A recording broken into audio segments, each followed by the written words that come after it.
देख रहे हैं प्रेजेंट इंडेफिनिट टेंस के इंट्रोगेटिव सेंटेंस का चौथा नियम कि जब हिंदी वाक्य के बीच में क्या, कब, क्यों, कैसे, कहाँ आए और बीच में नहीं शब्द आए तब।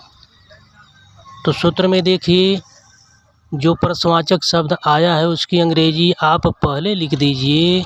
इसके बाद यहाँ से यहाँ तक जो सूत्र है आपका नियम नंबर 3 की तरह है।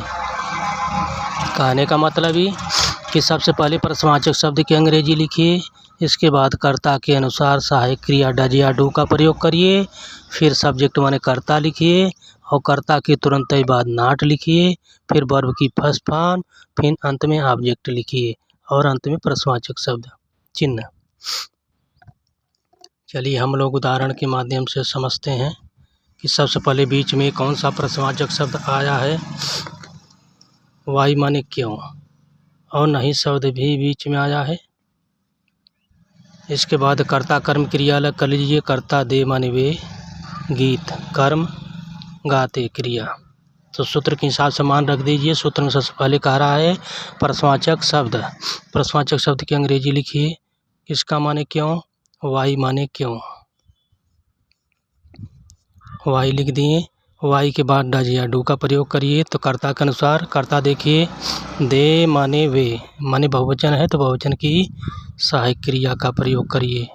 डू हो गया। इसके बाद सब्जेक्ट माने कर्ता, दे माने वे। इसके बाद फिर नई शब्द के लिए नॉट का प्रयोग करिए कर्ता के तुरंत बाद। फिर वर्ब की फर्स्ट फॉर्म। वर्ब माने क्रिया क्या है, सिंग माने गाना। इसके बाद ए, अंत में कर्म लिख दीजिए। क्या है कर्म आपका, गीत सॉन्ग। फिर प्रश्नवाचक चिन्ह। इसके बाद इसमें भी अलग कर लीजिए, कर्ता, कर्म, फिर क्रिया। प्रश्नवाचक शब्द बीच में कौन आया है, कैसे, और नहीं शब्द भी बीच में आया है। तो क्या करेंगे, सबसे पहले प्रश्नवाचक शब्द की अंग्रेजी लिखेंगे सूत्र के हिसाब से। हाउ माने कैसे। इसके बाद फिर डज या डू वह आया है, तो वह देखिए स्त्रीलिंग है कि पुरुषलिंग। वह खाना कैसे नहीं खाता है, तो पुरुषलिंग है। अगर ती होता तो स्त्री हो जाता। तो क्या करेंगे, पुरुष के लिए ही माने वह होगा, लेकिन सहायक क्रिया का प्रयोग सबसे पहले करिए, डज। इसके बाद फिर कर्ता ही के तुरंत बाद फिर सूत्र में नॉट दिया है, नॉट लिखिए। इसके बाद फिर वर्ब की फर्स्ट फॉर्म। वर्ब माने क्रिया का है, खाता। किसका माने खाना, ईट माने खाना। दवा के शोभा के लिए लगाइए।